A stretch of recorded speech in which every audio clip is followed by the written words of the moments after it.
sejarah Indonesia gak pernah demo sebesar ini sampai ngegerebek rumah para pejabat. Buat yang gak ngerti alurnya, oke, aku akan rangkum dari pertama. Pertama, statement dari Ibu Sri Mulyani. Pertama, pajak naik buat rakyat, termasuk konten kreator juga dipajak. Jadi Ibu Sri Mulyani ini bilang bayar pajak sama seperti zakat dan wakaf. Sedangkan orang-orang yang gajinya UMR 3 juta maybe, itu 1 bulan mereka bisa menghidupi satu keluarga dan masih dituntut untuk memberi pajak ke negara. Dan kita sebagai rakyat pasti geram banget, apa-apa dipajakin, sampai ngonten aja dipajakin. Yang kedua, masalah joget di gedung DPR dan MPR, seakan-akan mereka itu senang karena kenaikan tunjangan, gajinya sampai 100 juta sebulan. Sedangkan rakyatnya dipungut pajak sana sini dan mereka mendapatkan tunjangan yang besar. Dan yang ketiga, Bah Muhammad Syahroni ini sebagai anggota DPR bilang kalau misalkan ada orang yang minta DPR dibubarin, itu adalah orang paling tolol sedunia. Kalau menurut Bapak itu tolol, sekolahin dong anak-anak bangsa dengan fasilitas yang harusnya dipakai dong sama anak-anak bangsa supaya mereka bisa lebih pintar lagi, duitnya jangan dipungut terus.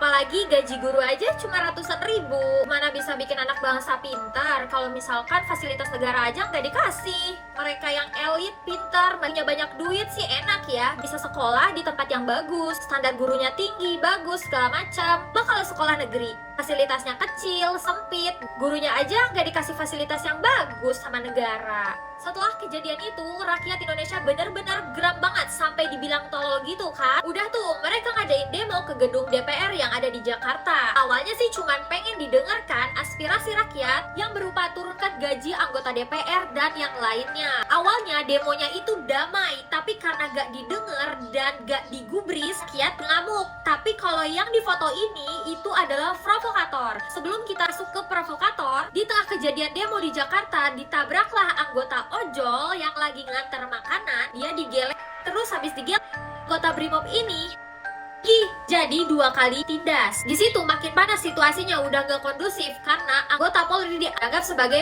P. Dan di situ langsung terjadi penggerebekan ke dalam kantor anggota DPR karena aspirasi rakyat benar-benar sudah tidak didengar. Di semua provinsi, rakyat Indonesia benar-benar udah gak percaya lagi sama pemerintah, termasuk kejadian ojek online yang di G. Dan terjadilah penggerebekan secara ekstrim di rumah-rumah para dewan ini. Di tengah kejadian isu yang makin ekstrim ini, banyak banget provokator yang dibayar untuk menggiring opini dan memprovokasi rakyat turun ke jalanan. Dari semua huru hara yang terjadi ini, Indonesia digiring opini oleh buzzer-buzzer yang dibayar oleh pemerintah. Yang biasanya buzzer-buzzer itu menggunakan poster untuk memprovokasi, mengajak lagi demo, yang biasanya posternya itu